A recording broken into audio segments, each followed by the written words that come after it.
sim! É isso aí, minha gente!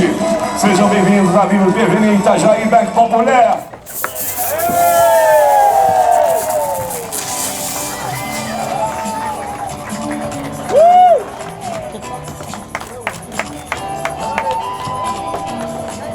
Santé Itajaí! Bah on est super content. Objectif rempli d'avoir déjà terminé la course, d'avoir essayé de jouer la gagne pendant quasiment toute la traversée. Voilà, il manquait pas grand chose, mais on a été battu par les plus forts. Et puis très content avec Arwan, c'était super sympa, un super duo avec un super bateau qui était en rodage. Donc il y a eu quand même pas mal de bricoles à faire pendant toute la course. Mais au final, on arrive avec un bateau en entier qui a montré par moments des performances. Et voilà, donc on est quand même super content de notre résultat et d'arriver ici en deuxième position. On a sorti la trousse à outils aussi, un peu comme tout le monde.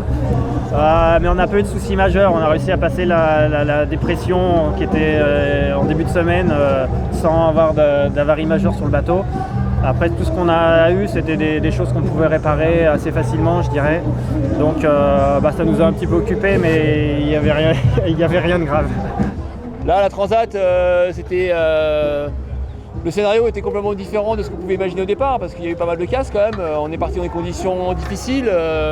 Voilà, nous, on avait un peu soumis ces conditions-là à la direction de course en disant que peut-être que ça allait être un peu juste pour passer avec les bateaux. Bon, finalement, on est tous partis, il y a eu de la casse, ça fait partie du jeu. Et notamment dans les bateaux neufs, qui étaient des bateaux mis à l'eau récemment. Donc, c'est sûr qu'il y a du rodage, ça fait partie de la course au large. Quand les bateaux qui ont plus d'expérience, plus d'années de fiabilité, ça fonctionne plus. Hein. On voit les bateaux qui sont derrière nous, notamment là, ceux qui sont en fin de partie.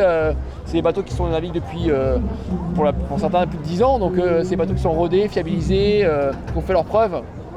Des bateaux jeunes comme le nôtre et d'autres qui ont cassé sur la course, ça fait partie malheureusement des aléas du début de la vie d'un IMOCA. C'est des bateaux prototypes avec beaucoup d'innovation et on a eu des conditions difficiles au début, c'était dur et ça a pas mal cassé un peu les bateaux, quoi.